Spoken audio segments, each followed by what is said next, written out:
மேஷராசி அன்பர்களே, இன்றைய தினம் வெகு யோகமான காலம்.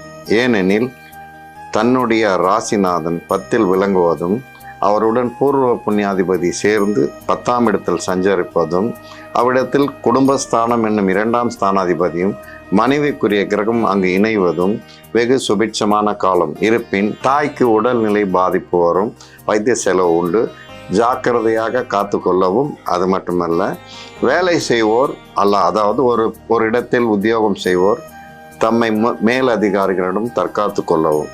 ஏனெனில் 2 உஷ்ண கிரகங்கள் ஒன்றாக சேரும்போது வாக்கு தவறும், தான் பேசக்கூடிய வார்த்தையால் பிரச்சனை வரும், தன் மனைவியிடத்தில் விட்டு கொடுத்து போக வேண்டும், குடும்பத்திலும் வாக்குவாதம் வரும்.